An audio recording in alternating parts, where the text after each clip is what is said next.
Ukraine போர் எப்படி இருக்கும்? America வெளிப்படையாகவே இப்படி ஒரு மோதல் மாதிரியான ஒரு சூழலை உக்ரைன் மேலே காட்டிருச்சு. வெளியில் காட்சிகள் எப்படி இருந்தாலும் இனி உதவி கிடைக்காது அப்படின்னு தானே இதனுடைய பொருள். அப்போது இனி உக்ரைன் போர் தீவிரமடைஞ்சா உலகத்தினுடைய நிலைமை என்ன?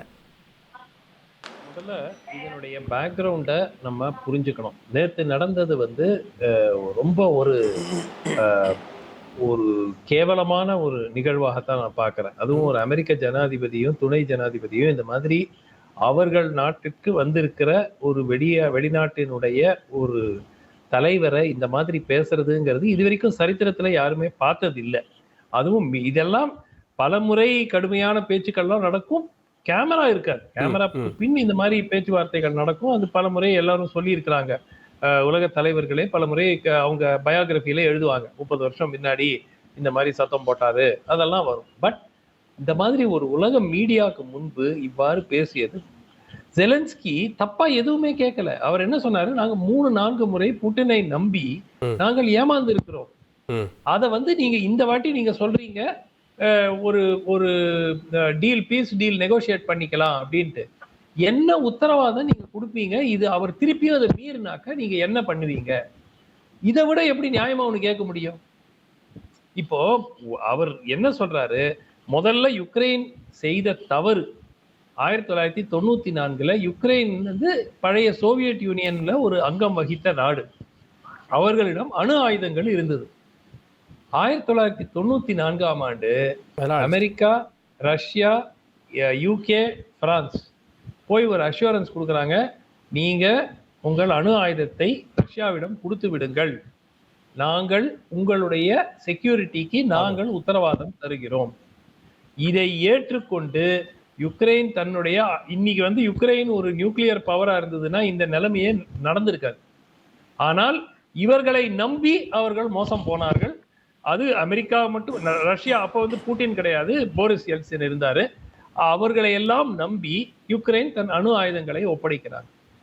2014ஆம் ஆண்டு புட்டின் கிரிமியா என்கிற பகுதியில, யுக்ரைனுக்குள் இருக்கக்கூடிய பகுதியில அவர் ஆக்கிரமிப்பு செஞ்சு, அது ஆக்சுவலா அது ரஷ்யா தான், எங்களுக்கு தான் சொந்தம் அந்த இடம் அப்படிங்கிற மாதிரி படிப்படியாக அங்கு இடங்களை மெதுவாக எடுத்துக்கொள்கிறார். அப்போ யாரும் எதுவும் அவரை எதிர்க்கல, யுக்ரைன் மட்டும் போராடுறாங்க.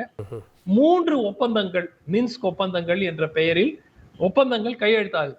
சீஸ்ஃபயர், இது போர் நிறுத்தம், கைதிகள் பரிமாற்றம். 3 மாசம் கழிச்சு திருப்பி அது பிரேக் டவுன் ஆகி ரஷ்யா திருப்பியும் ஆக்கிரமிப்பு தொடங்கும். சோ இந்த பேக்ரவுண்ட்ல 2022ல அந்த பகுதிகள் ஏற்கனவே ரஷ்யா 2014-15 எடுத்த அந்த பகுதிகளை ப்ராவின்சஸா, ரஷ்யன் ப்ராவின்சஸா ரெகக்னைஸ் பண்ணிடுறாரு புட்டின். என்ன சொல்றாரு, அந்த டோனெட்ஸ்க்கும் லுஹான்ஸ்க்கும் இப்போ இனிமே அதுக்கு ஒரு அதிகாரம் கொடுத்து ஒரு ரெகக்னிஷன் கொடுத்துடுறாரு. கொடுத்த பிறகு ஸ்ட்ரெயிட்டாவே ஒரு ஃபுல் ஸ்கேல் இன்வேஷனை யுக்ரைன் மேல போர் தொடுக்கிறார். சோ இதுல யார் போரை தொடுத்தார் என்பதையே நீங்க கேள்வி கேட்கறதுங்கிறது ஒரு அது என்ன சொல்றதுன்னே தெரியல. ஏன்னா உலகம் முழுவதும் கண்ணால பார்த்திருக்காங்க ரஷ்யா யுக்ரைன் மீது போர் தொடுத்திருக்கிறது. அதை நீங்க அமெரிக்க ஜனாதிபதி ஏற்றுக்கொள்ள மாட்டேங்கிறார். ஜெலன்ஸ்கிய டிக்டேட்டர் இருக்கிறார். அவருடைய போல் ரேட்டிங்ஸ் என்னவா இருக்கு உங்களுக்கு தெரியுமா அப்படிங்கிறாரு. ஏன் எலெக்ஷன் நடத்தலன்னு கேக்குறாங்க வான்ஸ். ஏன்னா போர் நடந்து கொண்டிருக்கிற ஒரு நாட்டுல எப்படிங்க தேர்தல் நடத்த முடியும்?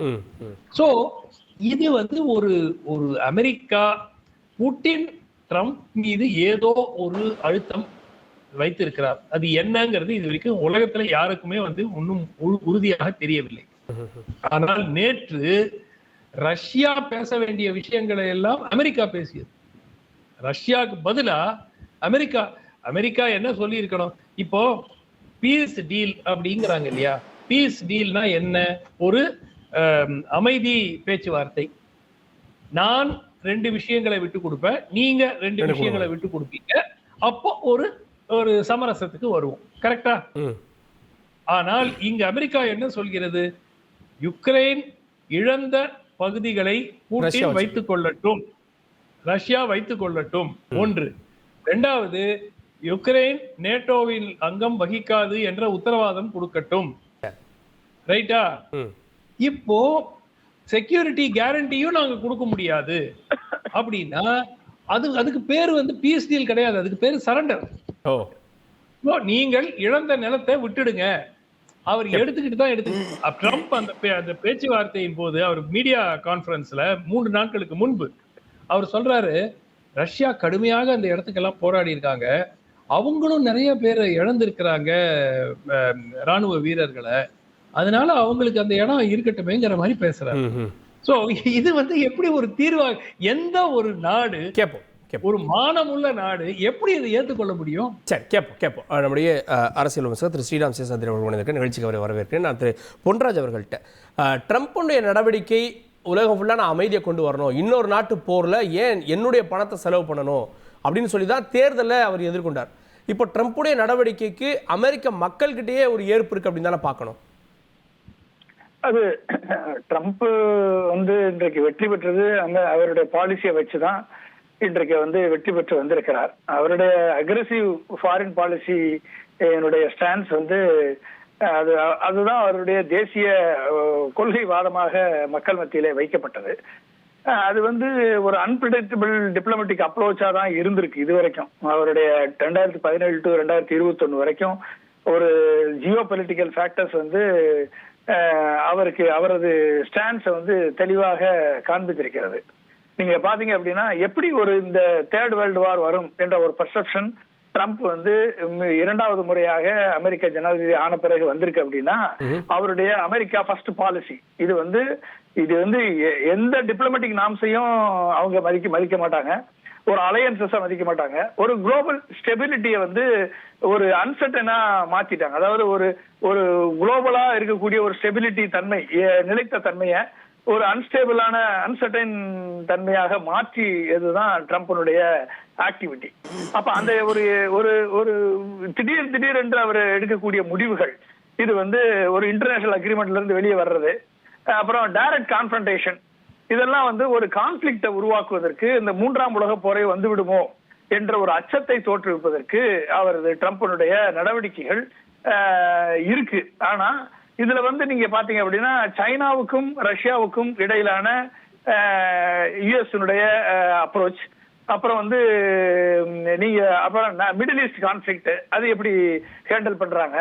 அடுத்து நீங்க பாத்தீங்கன்னா இப்ப இன்னைக்கு நேற்று நடந்த உக்ரைனை வந்து அதிபரை மிரட்டி நீங்க வந்து $350 பில்லியன் வந்து உங்களுக்கு நாங்க கொடுத்திருக்கோம், மிலிட்டரி எக்யூப்மெண்ட் கொடுத்திருக்கோம், நாங்க இல்லைன்னா உங்களால போரை வந்து 2 வாரம் கூட நடத்திருக்க முடியாது, 3 daysல முடிஞ்சிருக்கும், நீங்க வந்து எங்களோட சைன் பண்ணுங்க என்று அவங்க 50% ஆஃப் ரிசோர்சஸ் வந்து நீங்க எங்களோட சைன் பண்ணுங்கன்னு சொல்லுவது வந்து அதுக்கு ரஷ்யாட்டே போயிடலாமே உக்ரைன். அப்ப எதிரி நண்பன்ற மாதிரி எதிரி காலிலே விழுந்துடலாமே, ரஷ்யாவுக்கிட்டே விழுந்துடலாமே, விழுந்து ஒரு பீஸ் ஃபேக்டை உருவாக்கிடலாமே. அப்ப அந்த இடத்துல உக்ரைன் அதிபர் வந்து தவறாக எதுவும் பேசவில்லை, அவர் வந்து அவருடைய ஸ்டாண்டை கிளியர் பண்றாரு, நீங்க எப்படி எக்ஸ்க்யூட் பண்ணுங்க கேட்கிறாரு. இல்ல பட் பிராக்டிக்கலா வந்து யாருக்கு அதிக தேவை இருக்கு, நாட்டையும் மக்களையும் காப்பாற்றணும்னா அமெரிக்காட்ட அவர் எப்படி டீல் பண்ணிருக்கணும்ன்றதையும் பேசுறாங்கல்ல. பிரான்ஸ் அதிபர் எப்படி டீல் பண்ணாரு, இவர் எப்படி டீல் பண்ணிருக்காரு ட்ரம்ப் அப்படின்றதெல்லாம் பார்க்க வேண்டியிருக்குல்ல.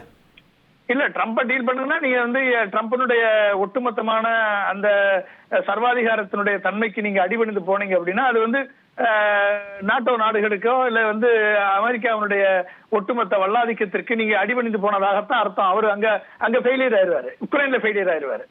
அதுக்கு வந்து நீங்க வந்து ஒரு பீஸ் ஃபேக்டர் வந்து ரஷ்யாவோட நீங்க ஏற்படுத்திக்கிட்டீங்க அப்படின்னா உங்களுக்கு பக்கத்து நாடு ரஷ்யா பிரச்சனையை சால்வ் பண்றதுக்கு வாய்ப்பாக கூட அமையலாம்.